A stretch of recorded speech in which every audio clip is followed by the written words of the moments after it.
Introduce myself. I'm Godfrey Worsdale. I'm the director of the Henry Moore Foundation. We're delighted to have you with us today. You're all most welcome. I'm sorry to have brought everyone inside on such a spectacularly beautiful day, but hopefully there'll be lots of opportunity through the day to go and soak up some sunshine and enjoy the grounds and the works on show around the ground, not least also a chance to see the Becoming Henry Moore exhibition. For those who were able to join us, we had a fantastic start to this event last night at the Paul Mellon Centre. And Tony Cragg gave us a fantastic insight into an artist's perspective of our subject. And I think I'll never look around the edges of the estate here in Peregrine without imagining a young Tony Carter in his running shorts jogging around. But thank you, Sarah and your colleagues for last night. It got us off to a great start. I also need again to say, for those of you who weren't with us yesterday, the great disappointment that we have that Sebastiano Barassi, our head of Henry Moore Collections and Exhibitions, can't be with us today, about which he is really, really upset. His doctor has told him because of his back conditions flared up, he's not allowed to be here. He's really, really miserable about that, as you can all imagine. This exhibition was his idea, it's been his mission. His whole team has supported him brilliantly in delivering it, but this event was something he's looked forward to for a long time. He wants to send his apologies, but I think we can take that as a given, and he'll be looking forward to watching the recording of this day as soon as possible. So I'm just going to say a few brief words to set a context, really, and I want to touch on two or three things. I would like to, as I often do, whatever we're talking about, I always feel it's quite important that I say a few words about the foundation. The Henry Moore Foundation is quite a special and unique proposition in the British art world, and quite distinctive in its own way across the international spectrum of artist foundations. I've learned in conversation, when I talk to people about the foundation, everybody knows something that the foundation does. Not very many people have a full sense of what the foundation does, and its breadth as what we call a complete foundation, I think, is really pivotal to understanding its significance. I'll also say a few words about the new developments that have gone on here at Peregrine recently, because certainly in respect of the archive, that will be an absolutely pivotal part of our offer for people in the academic and research community. And then finally, I'll give a few reflections on the experiences around the Becoming Henry Moore exhibition, some of the things that have emerged and conversations that have emerged from it since it opened. So in 1977, Henry Moore, his wife Irena Moore, and daughter Mary Moore got together to conceive of this entity that we now know as the Henry Moore Foundation. And this year we celebrate our 40th birthday, which is phenomenal, and makes the Henry Moore Foundation now amongst the more senior artist foundations, and really a way maker for those that have followed. Here at Peregrine, we look after about 14,000 works of art by Henry Moore. They're made up of around 1,000 sculptures, around 5,000 drawings, and the balance of that total is made up by graphic works, each of which we have in every single state of development.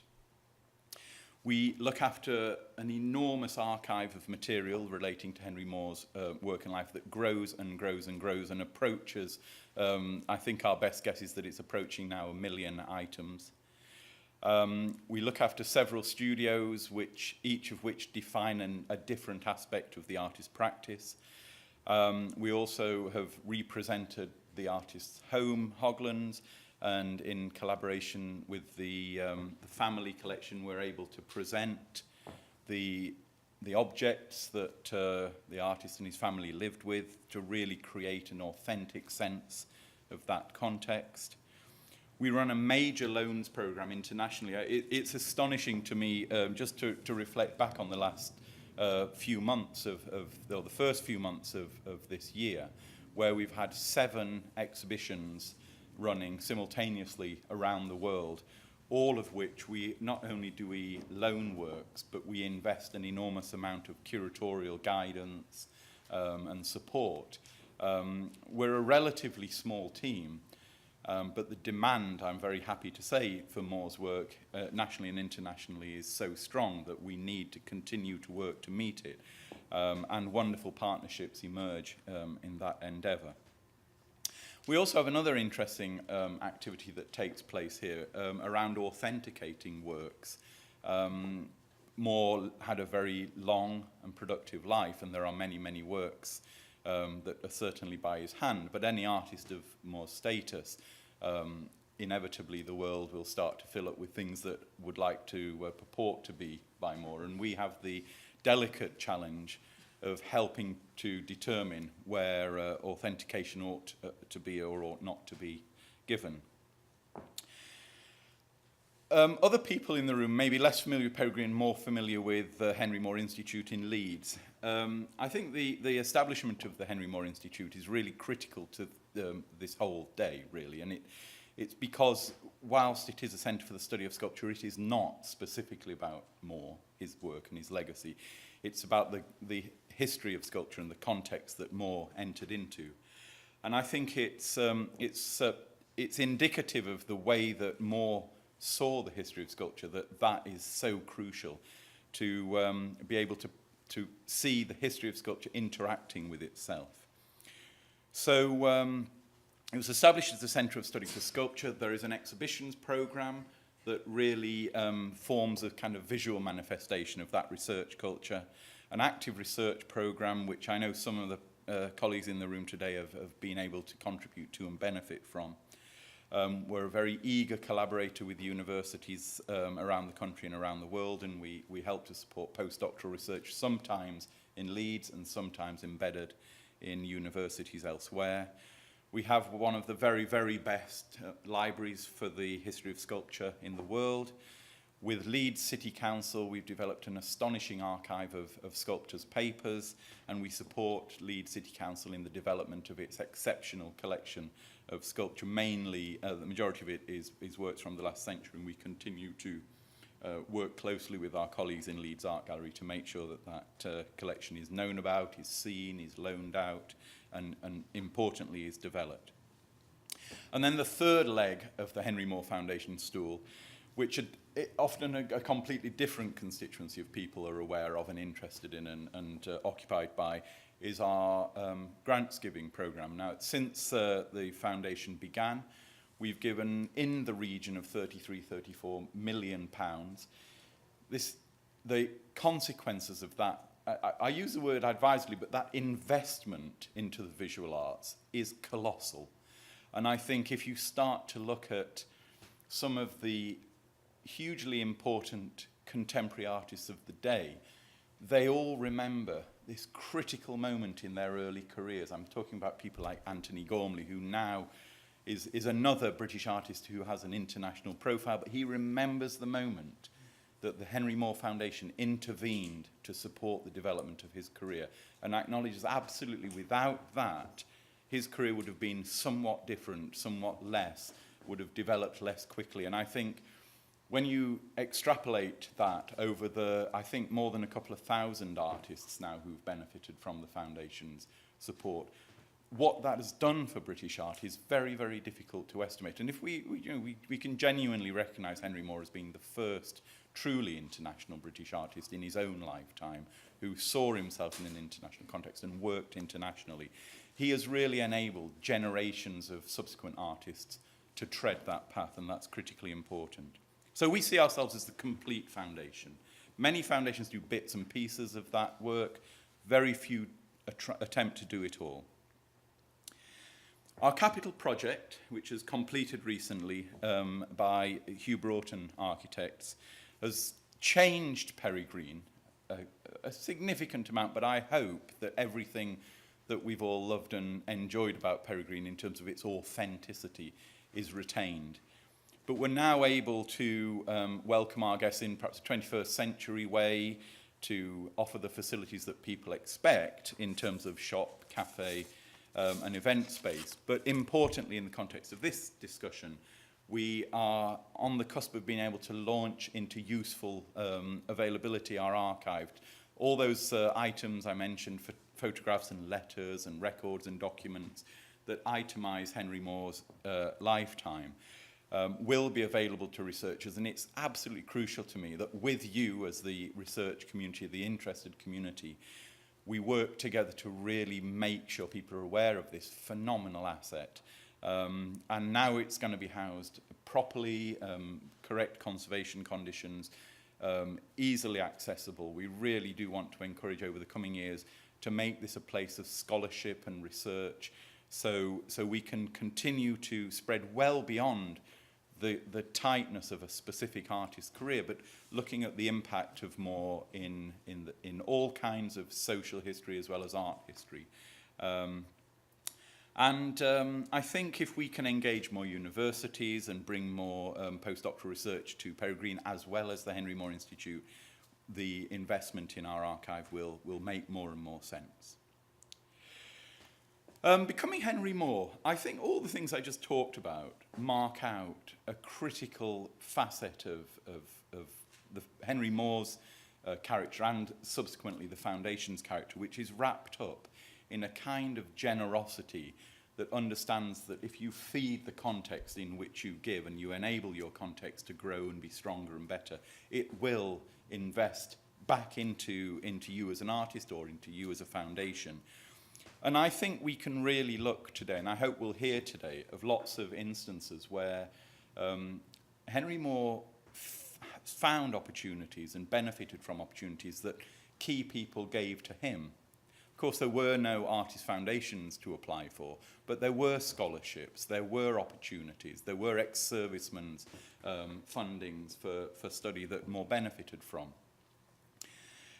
So I think you could say that the early part of Henry Moore's life was written through with great good fortune, but I think that would be to miss something of the point, because opportunities come along, but the way you see and take an opportunity is fundamental. It tells a story of how you transition from being a Yorkshire schoolboy in a small town to a participating member of the European avant-garde in really not much more than a decade and a half.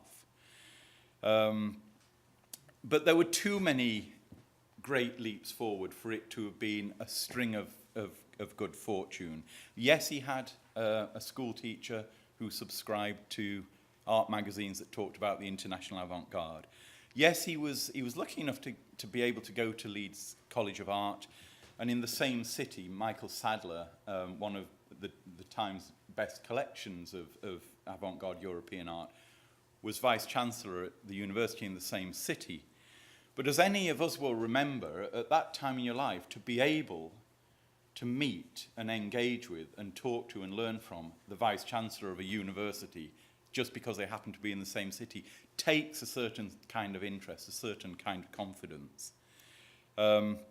And Michael Sadler and Henry Moore did meet at that point, and Michael Sadler remained an important part of Moore's early life and eventually collected Moore's work. And so did Charles Rutherston, another Yorkshire-based collector. And Rutherston was the brother of Rothenstein, who happened to be the new principal at the Royal College of Art, who came in just before Moore with an ambitious agenda to improve and internationalise the quality of what the Royal College of Art was doing, to move it on from being essentially a place where you trained to be an art teacher to a place where you could be something important in the international art world. Leon Underwood, who was a very important teacher for Moore, left the Royal College because he wasn't wholly comfortable with the way things were going, but he didn't leave Henry Moore, and Henry Moore continued a relationship with him and went to his studio, continued to learn from him and defined him as a critical influence on him. He met Epstein, he visited Epstein, he got to know Epstein well enough that when Epstein was working on the London Underground headquarters building, a commission came through that.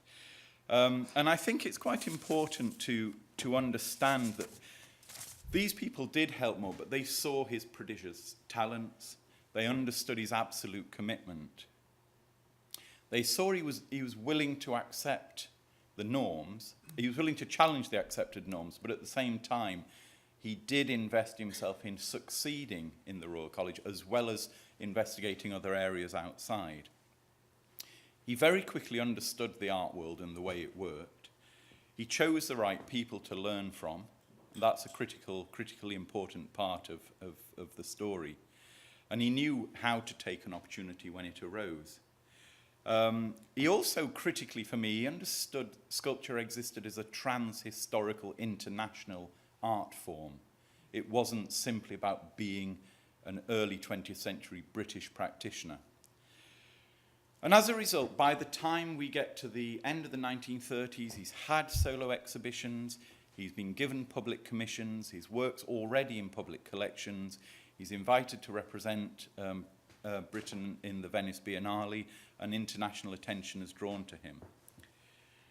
But I think there's a wonderful reciprocity in Moore's career at this time. He's benefiting a lot from really important people, but he's giving back and he's reaffirming their collective interests. And I think, I have to say, this never stops being relevant to me in the way I think about managing the foundation. And I know my colleagues here in Peregrine and in Leeds were regularly influenced by this approach to a young artist's life, and it feels very relevant and proper that we bring those forces and those emotions and those ideals into the way that the Henry Moore Foundation works today. So I'm now going to stop talking. Now, in the absence of our exhibition's curator, Sebastiano Barassi, I'm delighted that Hannah Hyam, curator here at Peregrine, is going to say a few words around the sorts of subjects that I know Sebastiano wanted to talk to you all. But Hannah and Sebastiano have worked incredibly closely, so I'm very, very delighted to introduce Hannah Hyam to talk to you. The only last thing I want to say is have a fantastic day. Get as much out of it as you can, and thank you again for coming. Thank you.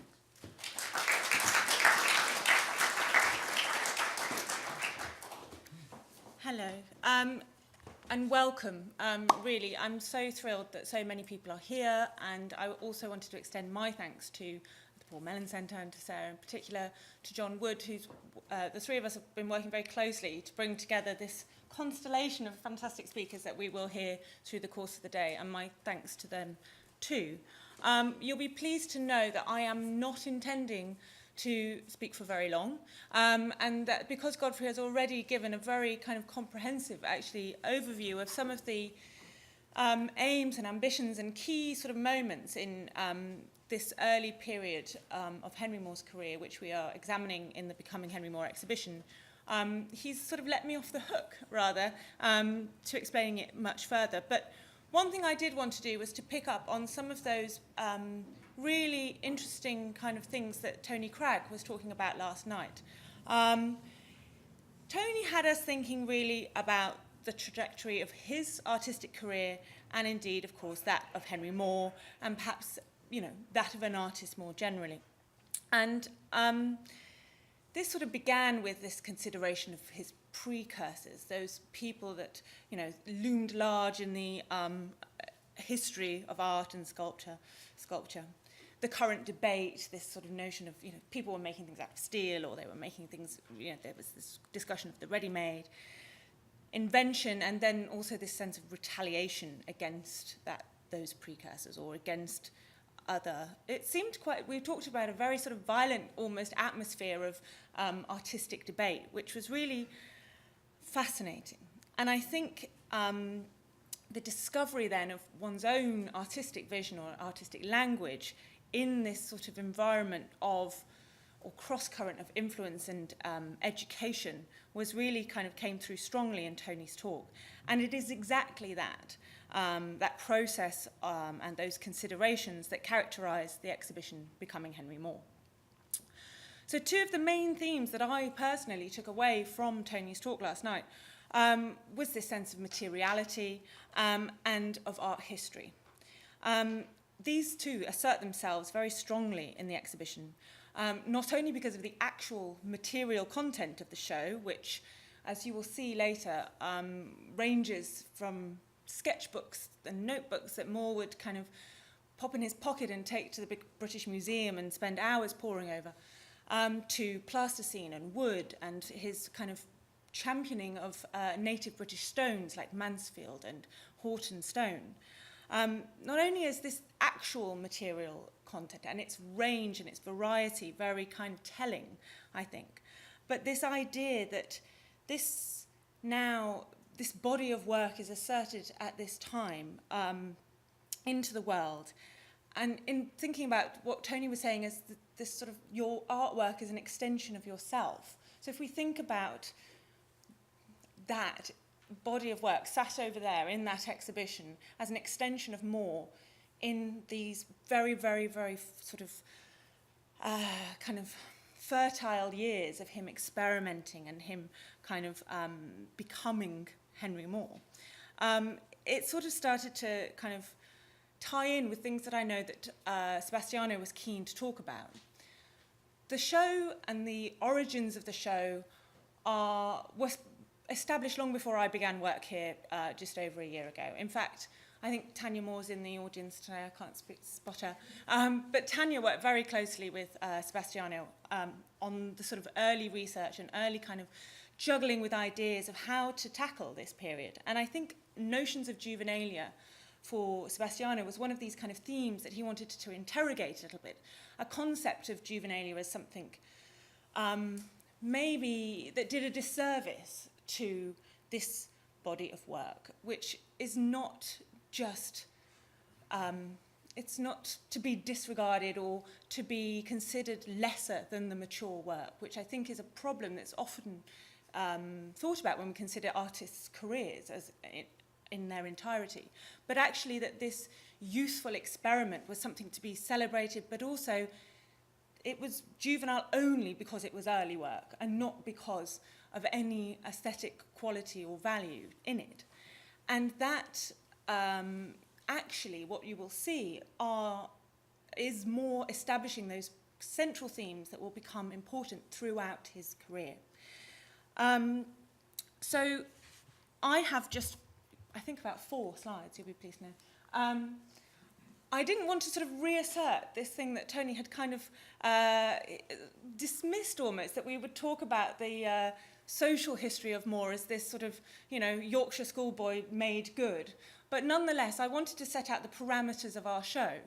And the parameters of the show were very much this 11-year-old schoolboy, as Henry Moore later recalled in life, first learning about Michelangelo, rushing home from his Sunday school class to look him up in his children's encyclopedia, and having a notion of himself wanting to become a sculptor, knowing that there was such a thing as a sculptor, that was a profession, and his school friends may be saying, I want to become an engine driver, he wanted to become a sculptor.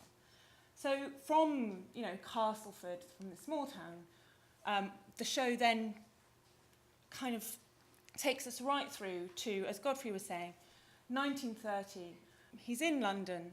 He's had his first public commission for the underground building at St James's in London. He's made his iconic kind of reclining figure, which we now see him very, very different to that fresh-faced schoolboy, but this confident, hands-on sculptor. And in 1930, he goes and represents Britain at the Venice Biennale in the British Pavilion. So this trajectory is something that we will explore further in the show, but is sort of, this is kind of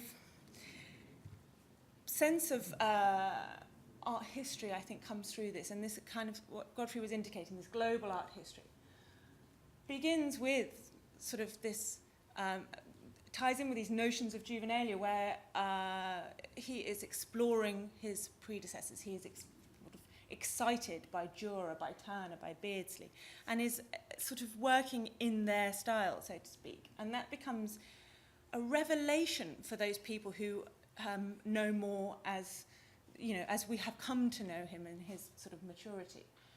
And then more formally, because those experiments perhaps really early come from kind of a personal exploration, this is also something that we will explore today in thankfully other people's papers, where we look at art education and what was actually being kind of recommended as a way to become an artist and to learn about art. And that is to look at people like Rosselli, and Moore makes this copy of a Rosselli relief very much on the instruction of his tutors at the college, but also looking at things like vision and design.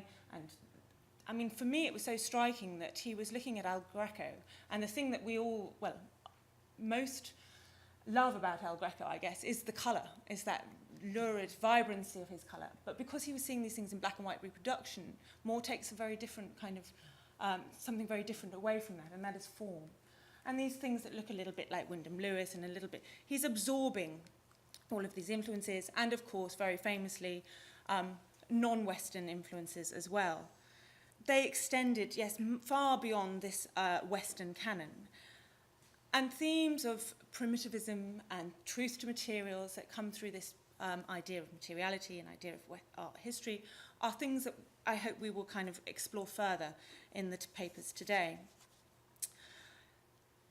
The other thing that Moore was not just looking back and looking out, but so fortunate to be in this extremely exciting time where his tutor, Leon Underwood, his friends, his circle of acquaintances is extremely varied. And this is by no means accurate reflection of all of those artists that are in the show. There's Epstein, there's Hepworth, there's Dobson and Gill, and you know, we have this wealth of artistic kind of influence and education and exchange of ideas that is going to make today's kind of set of papers so rich and so interesting. But it kind of got me thinking about, again, to just reflect on something Tony was saying about this notion of Dichtung, this kind of coalescence of meaning, and this kind of where meaning kind of becomes almost stuck together. And in putting together these 4 slides at kind of in the early hours of the morning, I just kind of thought there's this incredible richness that goes from Dürer and Beardsley and Turner right through and across borders and boundaries and time, and is being assimilated by Moore at this time. And this exhibition then tries in its very limited way, like any exhibition, has to have some cut-off points, has to have some parameters. And yet, sort of this Dichtung, this coalescence, this sense of Moore, not just within history, but as we heard last night, very concerned to be a great sculptor.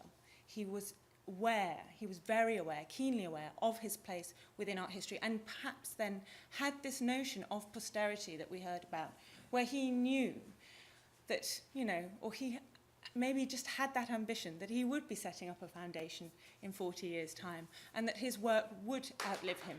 And that is more or less where I'm going to leave it, really, because I think a further, more detailed exploration of these ideas, I hope now, is going to be carried out by our first panel, and I'm aware that we're running over time. So I'm going to then, with this kind of great gauntlet of the whole of basically world art history, hand over to Sarah Turner of the Paul Mellon Centre to introduce the first panel of speakers. Thank you.